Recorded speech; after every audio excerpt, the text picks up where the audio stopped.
Yun.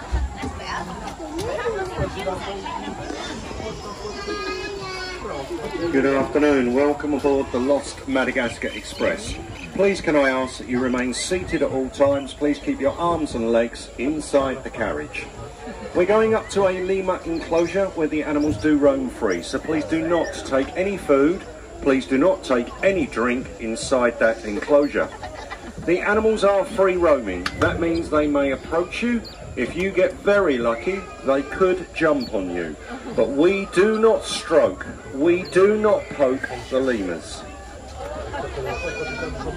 But every time I come to a road crossing, I'm going to ask everybody on board to get one arm in the air and give me a nice loud toot toot, okay?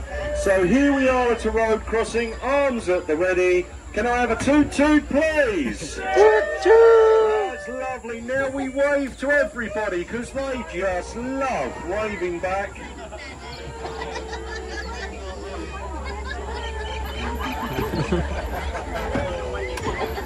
So the enclosure we're going up to is modelled on the island of Madagascar. Madagascar is the fourth largest island in the world. It's situated just off the east coast of Africa, but it's separated from the Indian Peninsula about 80 million years ago.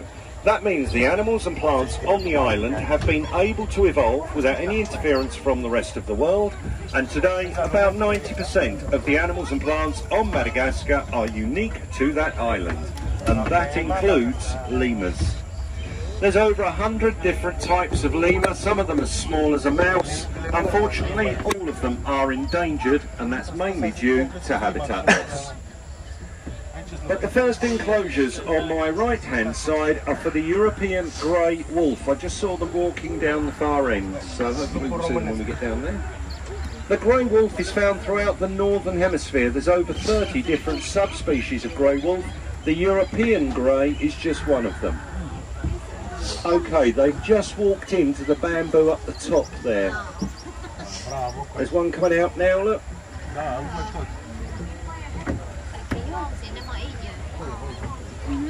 And wolves feature in our folklore and in our legends, even in this part of the country.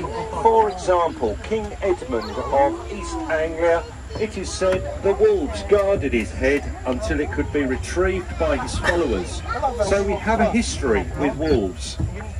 But the last wolf recorded in the UK was in the year 1680. That was up in Scotland.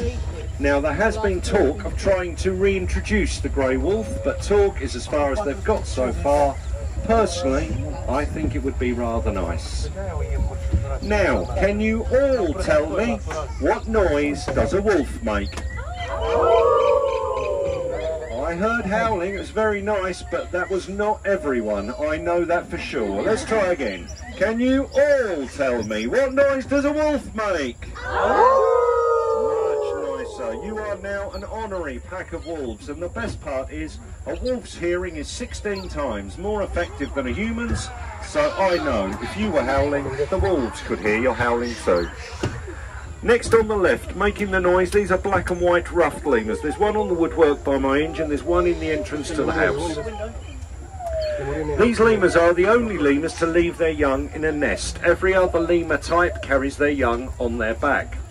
And these lemurs are considered to be the world's largest pollinators, doing the same job as a bee, but obviously very much larger. Okay, it's a little bit difficult to see, but on the right, just after the wooden fence, there's a chestnut tree. The first big branch going up, laying on there, is a binturong. It's a black, hairy beast. It's sometimes called a bear cat. About the size of a medium dog, I suppose, a bit bigger maybe. It's neither bear nor cat, it's actually of the civet family, but they come from Asia. They spend 95% of their life up a tree. Also on the right, I'm looking for Asian short-clawed otters, the world's smallest otter, and we currently have 8 in that enclosure. So we're now coming to our lemur enclosure. Can I just remind you, no food, no drink in here. The lemurs may approach you. They could jump on you, but we do not stroke, we do not poke the lemurs. You don't have to go into this enclosure if you don't want to. You're welcome to sit on the train, but please do not wander about because some of the fences in this area are electric fences. You can leave bags, drinks and things on the train. We're coming back to the same train. There is no public access to this area. If you would like to join me in the Lemur Enclosure, please exit on the right and meet me at the back of the train. Thank you. I will just leave it here.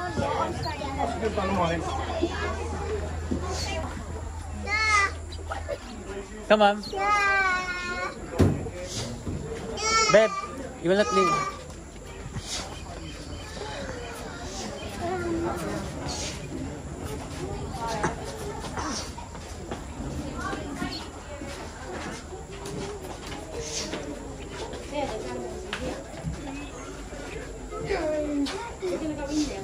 You're going to be more painful because you're going to scratch your head. You're going to scratch your head more.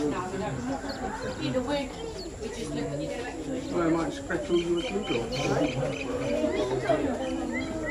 You get buzz cast on your hair for them. I'll take Alwyn's bum bum.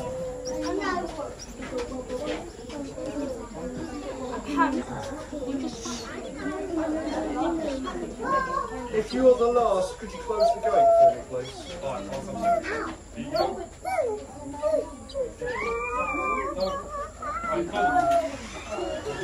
Thank you. Folks, please have a quick look at the lost Madagascar notices on the wall. You want to close this? And you press the button to let it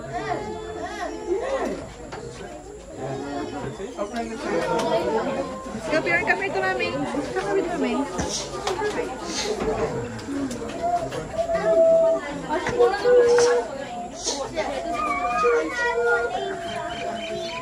So anyway, zip your bag up. Excuse me, so you've got food and drink in your bag. Can you zip it up, please?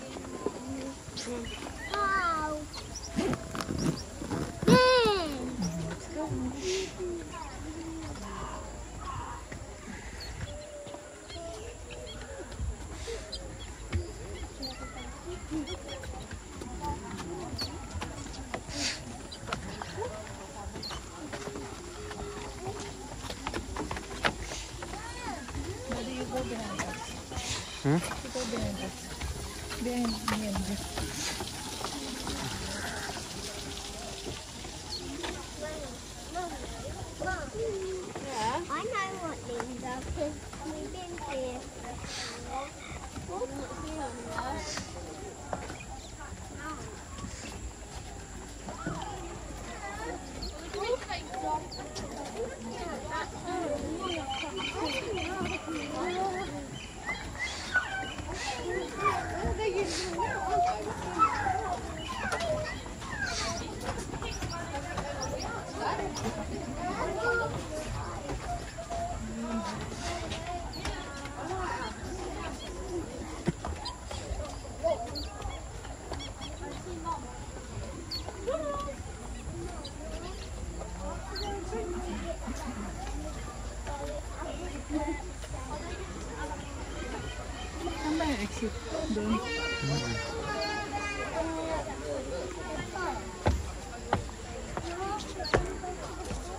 Eh, dito na tayo kanina, di ba?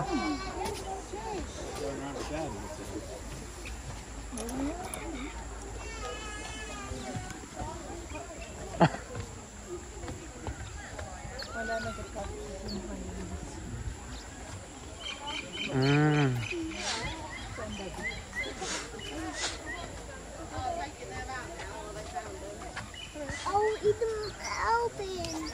Oh, it's an elephant.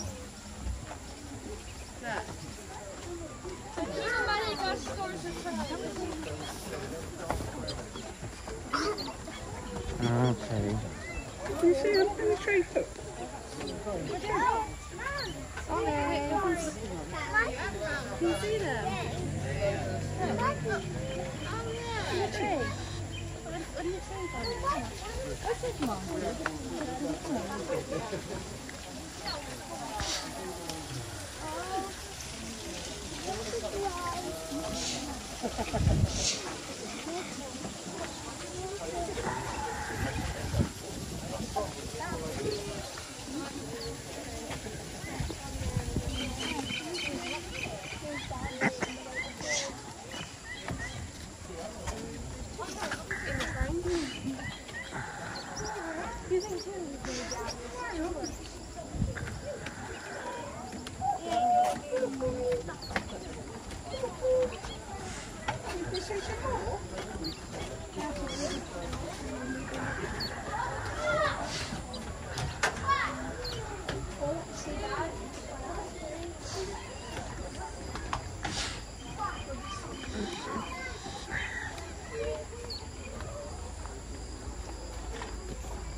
Sorry.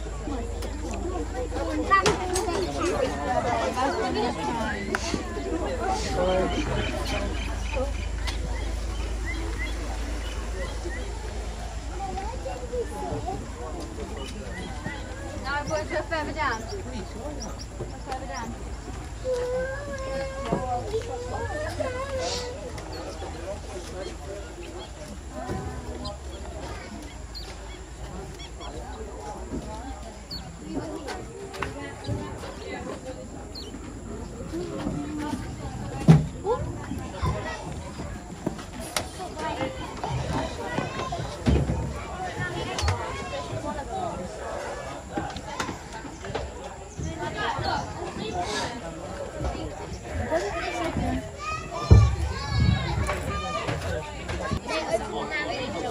Okay, in the end I think everybody saw ring-tailed lemurs up on the beam in the bamboo there.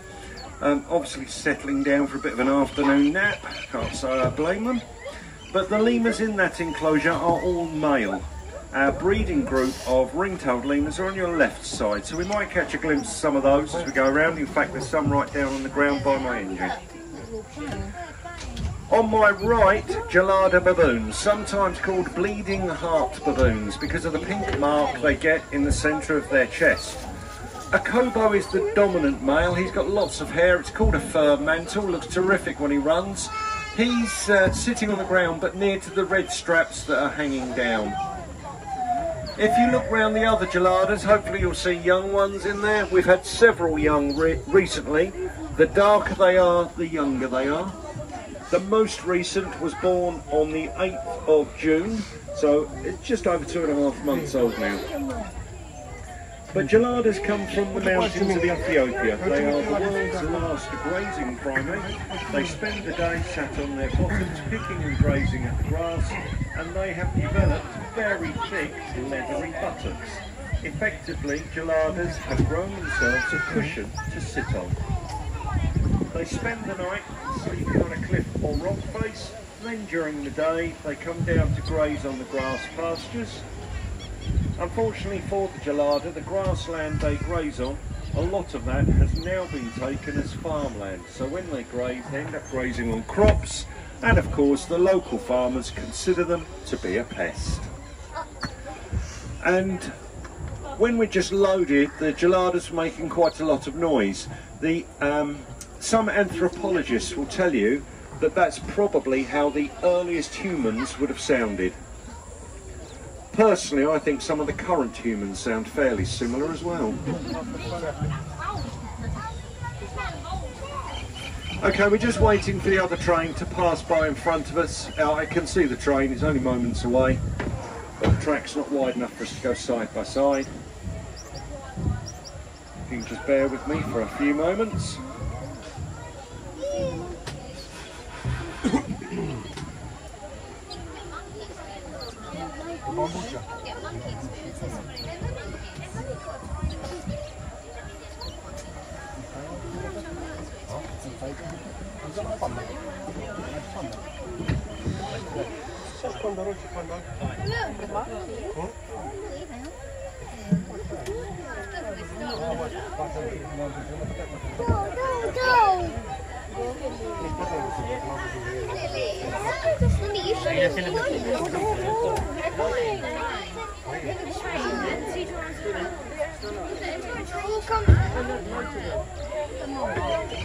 So we are now back with our black and white ruffed lemurs. They're now on your right side. I can see one sat back quite a way in the house, but they look like they've gone inside. If you look down to the lake, you will see Chilean flamingos. They have the bluest of legs and the pinkest of knees of all the flamingo types. And flamingos need large numbers to stimulate breeding. That's why the mirrors get set up on the far side of the lake. It's just us trying to fool the flamingos into thinking their colony is bigger than it really is. Flamingos will build an earth mound on which they lay their eggs, and when the eggs hatch, the young flamingo will be grey in colour. They get their pinkness over time, and their colouring is caused by the food they eat. That's shrimp and algae. Both parents will generate crop milk. It comes from the crop gland, but they produce the milk from their mouth to feed to the young flamingo, and that is the same process for pigeons and doves. They do the same thing. And did you know an adult flamingo can stand on one leg for up to 4 hours? And don't forget, kids, when you get home tonight, one of the adults is going to show you how that's done. Won't that be nice? Wolves on the left. If you look at the bamboo at the top, you can see a head laying down, but its head poking out of the bamboo up there. While you are going around the zoo today, please keep an eye out for the charity work we do. It's all under one umbrella. It's called Action for the Wild. What we offer is technical support as well as financial support to other charities in the UK and overseas, as long as they're working with endangered species like lemurs, for example. But we also finance a nature reserve in South Africa. It's called Umfafa, and there we have reintroduced species like giraffe, white rhinos, zebras and various antelope, then seen a natural return of the predators. If you would like to support Action for the Wild, I'm going to place my collection pot by the side of the train at the end of this journey. If you happen to have a couple of spare coins, it would be greatly appreciated.